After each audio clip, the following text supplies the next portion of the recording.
Hello world. Alan Brock of Ground Your Divinity. Hey, hey. Welcome, Holistic.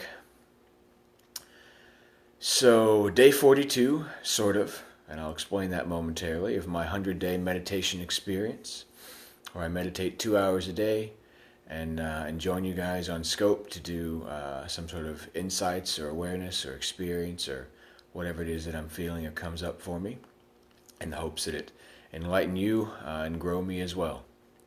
So, yeah, I've been doing, like I said, the 2 hours a day with daily scopes, and occasionally even that's been, wee hours of the morning, 3 o'clock in the morning. Hey, long time no see, man.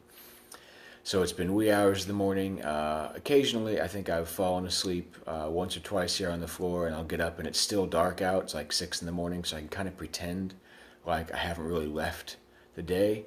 Hey, what's up, man? Glad to see you here. Yesterday, though, when I fell asleep, I got up and the sun was up. There's no pretending that it's still the day before when that happens. Right on from the UK. I have some friends from the UK. Good to see you on board. So yeah, there's no pretending. I skipped yesterday. And so I'm here, I'm doing today's stuff, or yesterday's stuff today. I'll do today's stuff later on today. America's pretty good. For sure, we always have our ups and downs. But feel free to check it out. It's so big and wide. There's so many different vast experiences. I'm in Texas right now, and the weather is beautiful. It's one of those nice, like, cool breeze, open your windows kind of days. Love this weather. Yeah, it is, man.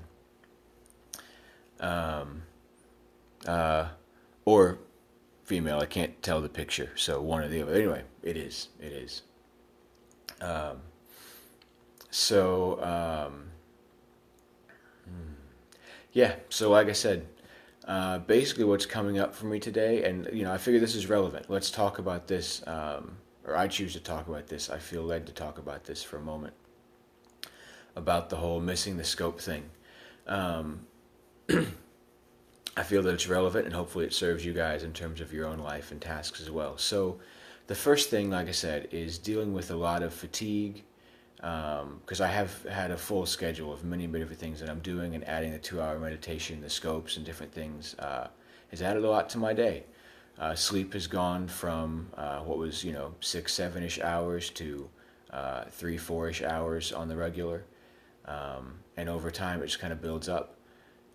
So one, I would highly recommend, definitely take care of your commitments. Also take care of your body.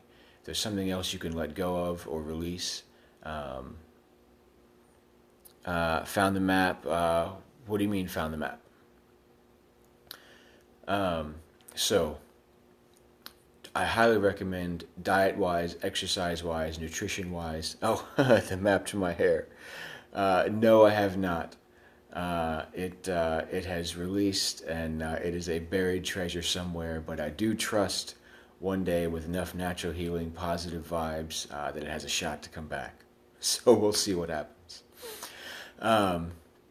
So anyway, yes, and thank you for the humor. I appreciate that. All right, so definitely honor our commitments is good for us, for our soul. At the same time, diet-wise, exercise, nutrition, sleep-wise, all the above, I highly recommend taking care of our body and our mind. This is not us. This is a surface existence. I am not really Alan. You are not really whoever you are.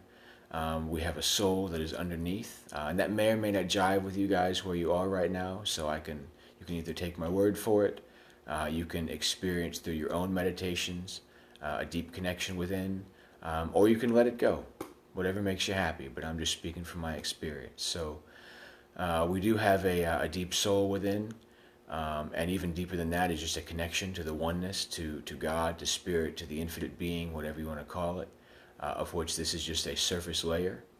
That being said, it is an important surface layer to allow us to do our work while we're here on Earth, and so taking care of it is very important. That being said, too, honoring our commitments, honoring our choices is incredibly important also.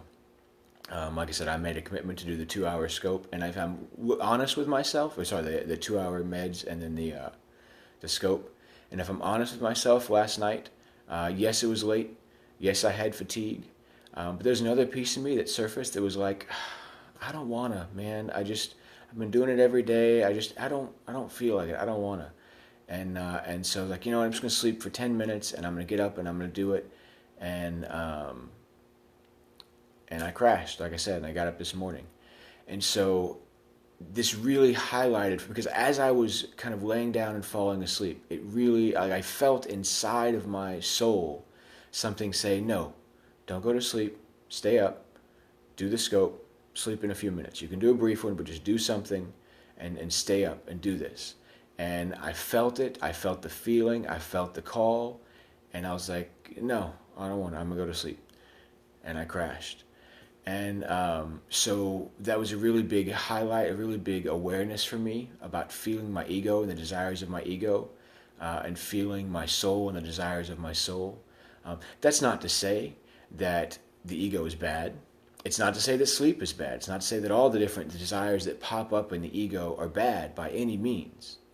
It's simply to help highlight the difference between the desires of our soul and the desires of our ego, and that given the choice, as much as possible, I've heard from others, from different spiritual masters, and what I'm seeing in my own life, following the desires of our soul foremost is highest for our growth.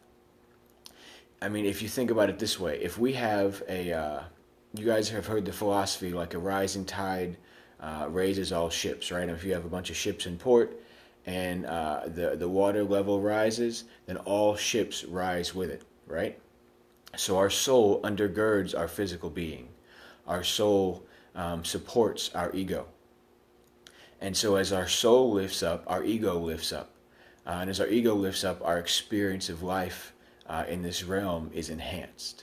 And so when we live for and grow our soul, not only does that grow our soul, it grows our ego. And it grows, or not grows our ego, but it uplifts our ego and uplifts our experience of this world. And you can even trace that over multiple lifetimes. And again, if you're not a big fan of the idea of reincarnation, that's fine, let it go.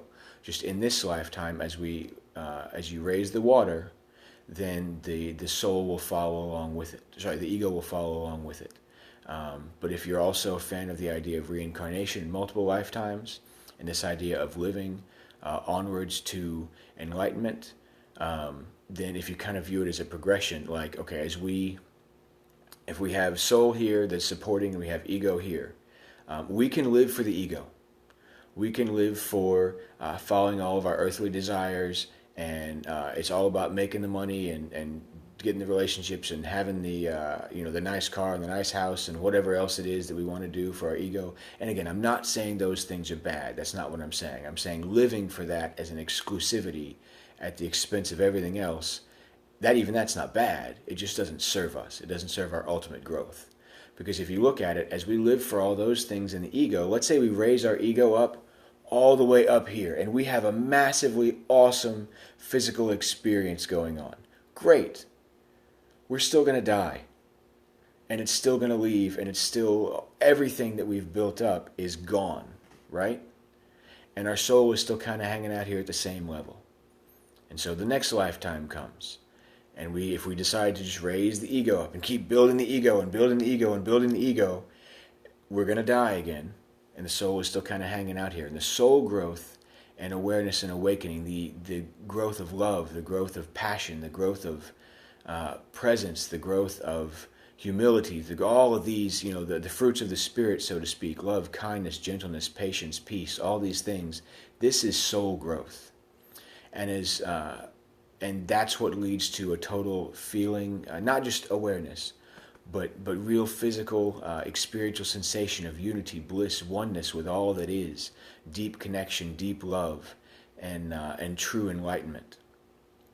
And that comes from growing our soul. So if we're here, instead of doing the ego thing and die, instead if we grow our soul, our ego comes up with it, right? And if we grow the ego some too, that's fine. But if we grow our soul, the ego flows. And then we can do whatever here, and then, okay, the ego might die. Next lifetime, we start off over here. And then we grow our soul more, and the ego comes with it. And if we build the ego a little more, that's fine, but the ego dies, then we start over here next time. So you see that as we grow the soul, the ego comes with it. And each day, each week, each month, each year, each lifetime, our experience of the ego also begins to be enhanced. As we upgrade our inner world, we upgrade the outer world as well. We attract higher quality people. We attract, or we are open to whatever's going on. And there's, all people are beautiful inside, and there's all the same. And so I'm not saying, some people are better or worse than others. That's not what I mean. But some people, depending on how much attachment they have to their ego, the true light and love that they have inside may or may not be showing out or showing up on the surface as much. That's all I mean by that.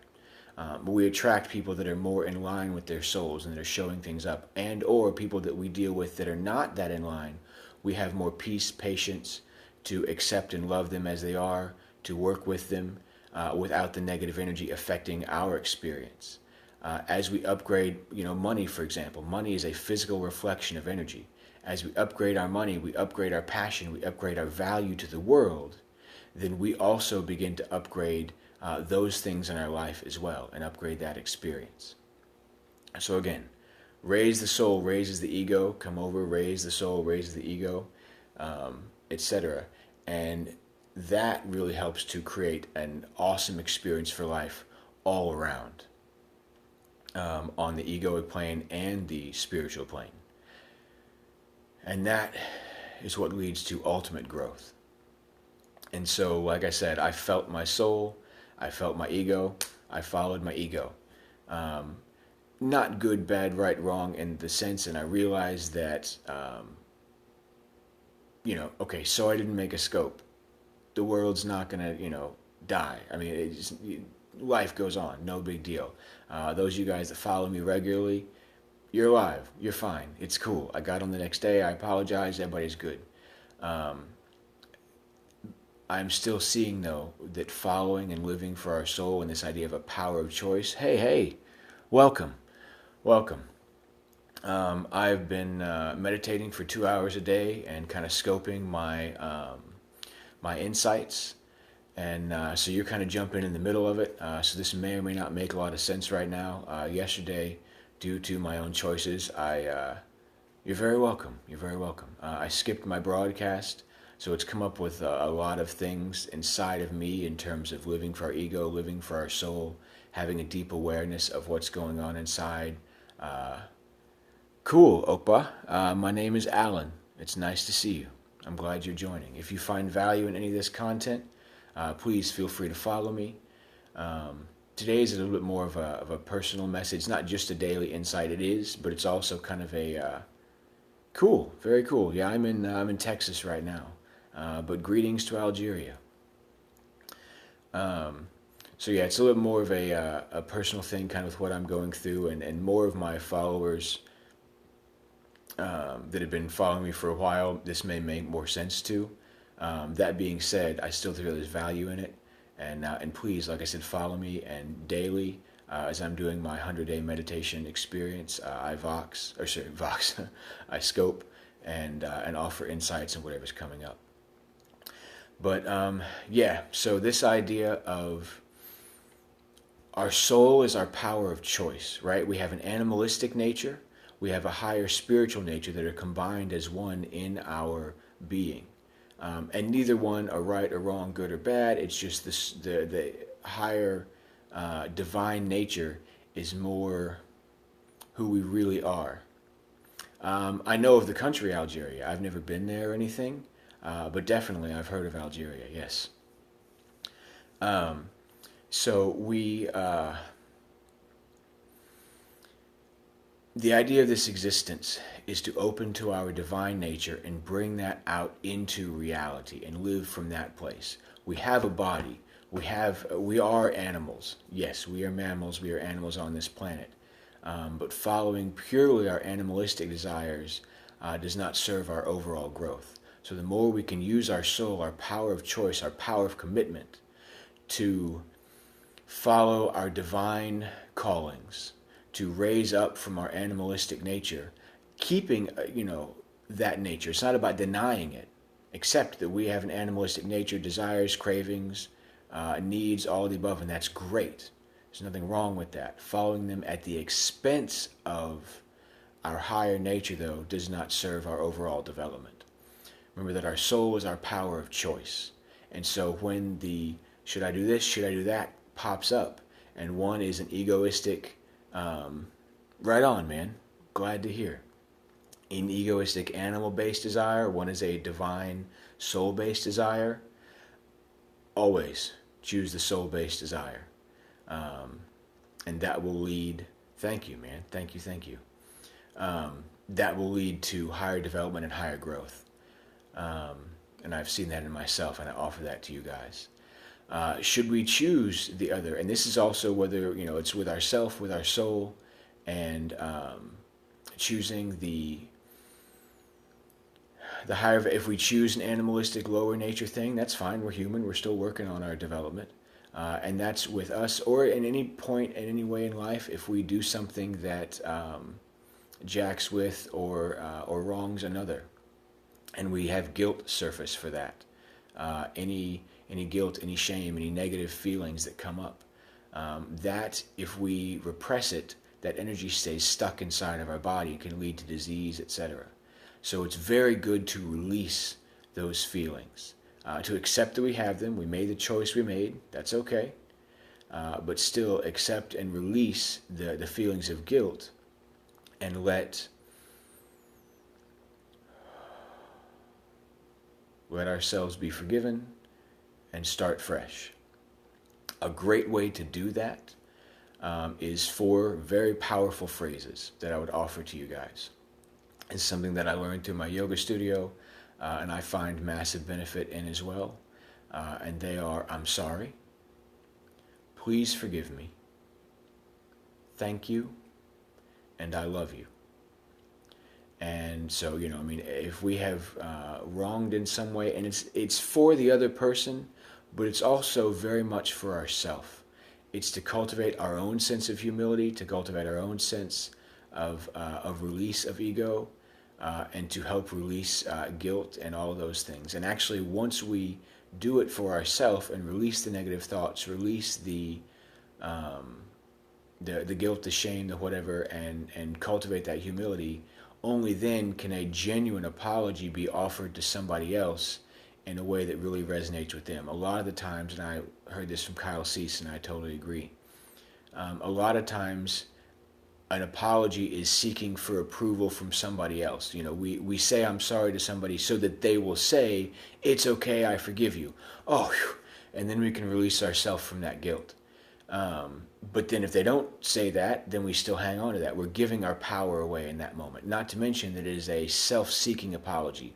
We're apologizing, but it's apologizing to try and get them to say I'm sorry so that we can release our guilt. And so we're really just seeking our own healing through saying that to the other person. It doesn't come across as an honest, genuine apology for their space, their time, their perspective, any way that we might have wronged them. So when we reconcile with ourselves first, say I'm sorry for ourselves and the actions that we've chosen to do, to release our own guilt, to release our own whatever. And then, like I said, please forgive me. And allow ourselves to forgive ourselves first. Feel forgiveness from our soul. And from that place be healed, or from God, or from divine spirit, or whatever your religious beliefs happen to lead you towards. Ultimately, I feel that it's all the same thing. But when we receive release from that, then from that place we can give a more genuine, true, heartfelt apology. So, I'm sorry, please forgive me. And then because our soul is unconditionally loving, because divine spirit is unconditionally loving, we are always forgiven when we come with a true, humble, open heart. Thank you. And I love you.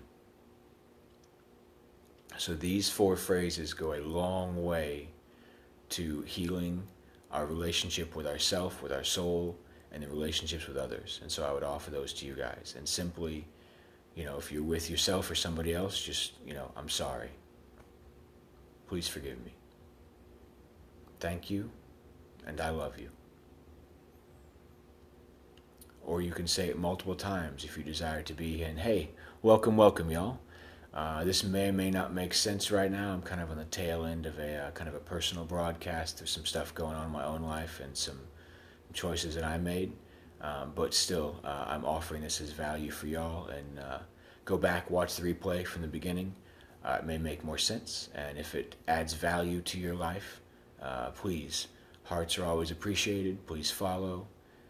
And I follow back all my legit followers as well. So anyway, like I said, the 4 phrases for healing within ourselves or within other people that are very, very beneficial. I'm sorry.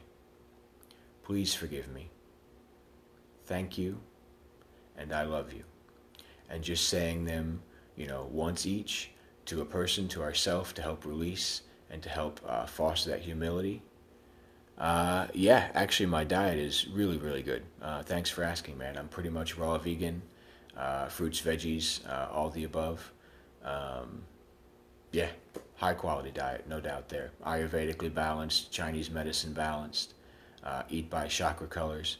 I have not done a colonic in a while, but I have I have before in my life. I have not in a little while though. So anyway, like I said, these phrases in deep meditation, you can also, right on, brother. I wish you blessings as well. May you be blessed. May we all be blessed, and may those blessings bubble over and bless those around us. And so in deep meditation, the 4 phrases can also be very, very helpful as well. Just kind of get back in your body, get zen, and then just start with one, just over and over again. I'm sorry. I'm sorry. I'm sorry. Even if there's nothing you feel you have to say sorry for, the resonance, the energy, the humility that it brings, things will begin to surface that you never even remembered inside of you, that are ways that you've wronged yourself, wronged others, that will surface. And this just releases that guilt. Just, I'm sorry. I'm sorry. I'm sorry. I'm sorry. I'm sorry, I'm sorry, I'm sorry. And then as you say that, please forgive me. Please forgive me. Please forgive me. Almost asking your soul, asking, like I said, divine spirit, your ego even. Please forgive me. Please forgive me. Please. Please forgive me. Please forgive me. Yes, I have actually, a number of them. I will briefly, when I finish this train of thought, kind of mention them again. And then, so hold that thought momentarily. You're very welcome. And then, so like I said, saying I'm sorry over and over again in deep meditation, please forgive me over and over again. And then because our soul is infinitely loving unconditionally, then just thank you. Thank you. Thank you. Thank you. Thank you, thank you, thank you. Just feel the energy of gratitude. Feel release of guilt. Feel unconditional love welling up. And then just that becomes so strong that then I love you. I love you. I love you. I love you. Speaking to your soul, speaking to the world, speaking to anything and everything. Just I love you. I love you. I love you. And these are 4 great phrases. Again, I'm sorry. Please forgive me. Thank you and I love you, to foster healing within ourselves and other people as well. And so I hope that serves you guys well in all of your interactions. And like I said, living for, there's nothing wrong with living for the ego, but overall it does not serve us ultimately as a complete and total way of life. The more we can live for our soul, the more we can feel our soul's desires and follow those, that raises up our soul, raises up the soul of all, and also ends up raising up our ego as well, and ultimately creates a better life experience in total, and leads to enlightenment and all the other kinds of things that are of our higher nature. So I offer that to you guys. As for the chakras, very, very briefly, basically we have, just like we have blood moving through. Good question, man. At first, and I'll talk about the chakra thing. This is a very simple question to answer. At first, just build the habit. Just even if it's 5 minutes a day, it's building the habit. That's what's important. Take some time to come back down in your body, do something, tap, bounce, shake, move around, get your iPod on and groove, something to connect your mind with your body. Then as you sit down to breathe, it's easier to stay focused, and it's easier to have your thoughts not racing around as much. Although thoughts, emotions, feelings are all okay. That's fine. Allow it to be a part of your experience. 5 minutes a day is great. If you can build that to 10 or 15, even better. And I've personally noticed as I push past that like 30, 40-minute mark, a whole deeper level of awakening and awareness really begins to unfold. A good 40 minutes, it really opens up to a nice place. But if that seems daunting or too much at first, let it go. Let things unfold as they unfold. 5 minutes to start with is perfect. Build the habit, and as you begin doing this and feel the peace that flows from within and the presence that flows from within, you naturally will want to gravitate more and more towards it, and it will unfold itself for you. So the chakra question, cool. Thank you.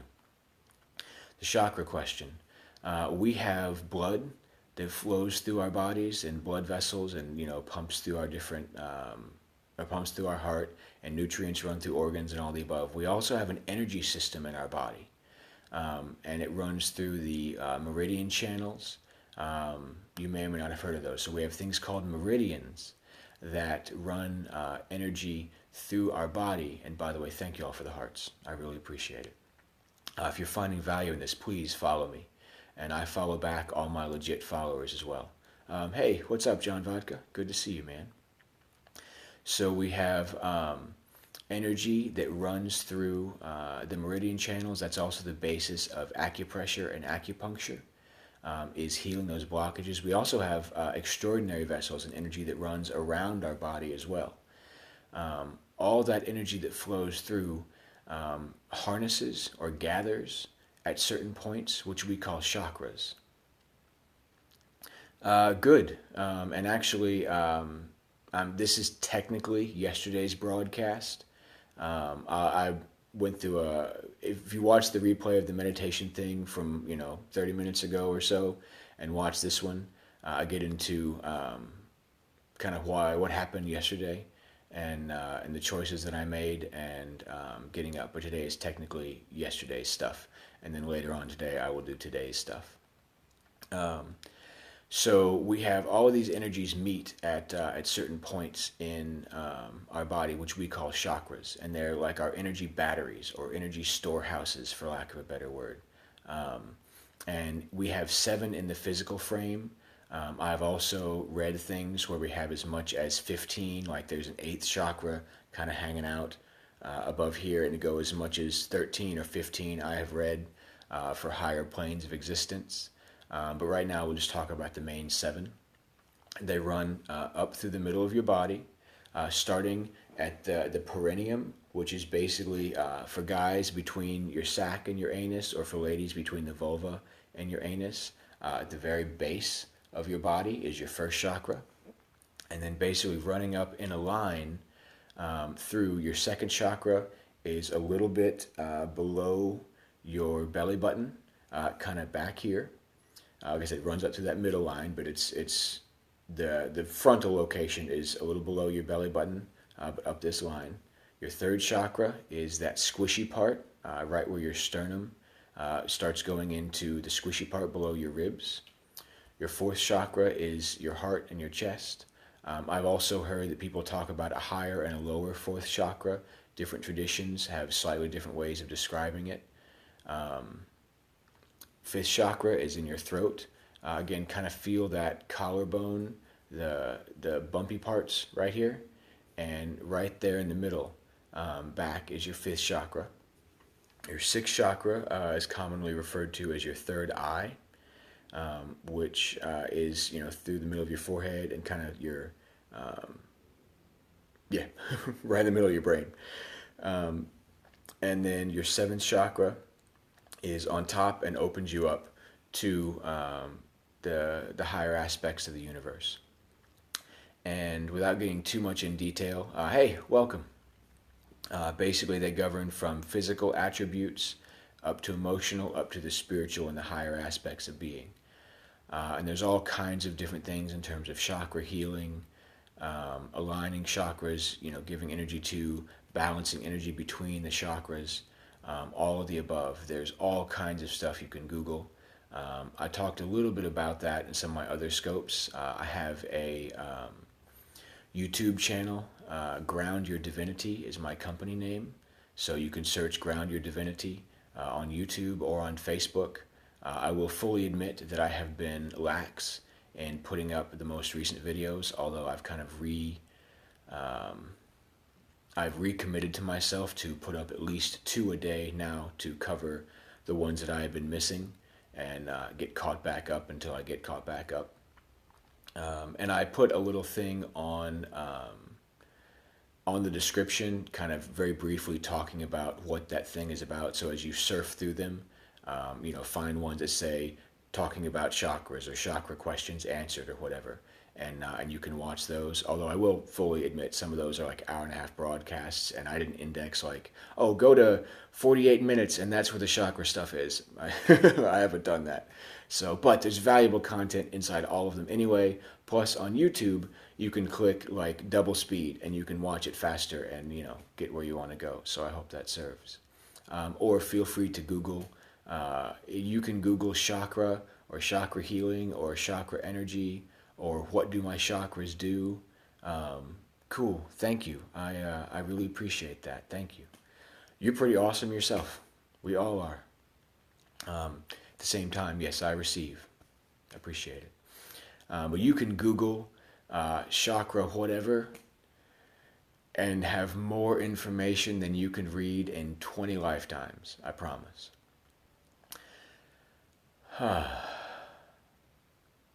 So I hope that serves you well. If you have any specific questions that pop up right now, let me know. I will answer them. Otherwise, I will log off the day. Cool. Glad to hear it. Glad to hear it. So I'm going to log off for the day. Probably, let's see, given that I have somewhere else I choose to leave for in about an hour. Tonight, my intention is to be back on before midnight Central Time. So to give you an idea, it is before 10 o'clock Central Time right now. So within the next 14 hours. It'll probably be, I've got stuff going on a full day until like 10 o'clock tonight. And so sometime between that 10 Central Time and that midnight Central Time, so 12 to 14 hours from now, is my intention to be back on to do today's stuff, because today is yesterday's stuff. So thank you. I really appreciate that. Please follow me so you can catch it. Be blessed. Yeah, do your thing. Do your thing. And you can always catch the replay. And I will be on daily for at least the next 58-ish days to complete my 100-day challenge. And I have a feeling I will be on after that as well. So have a beautiful, blessed day, you and everybody out there. And I will catch y'all later.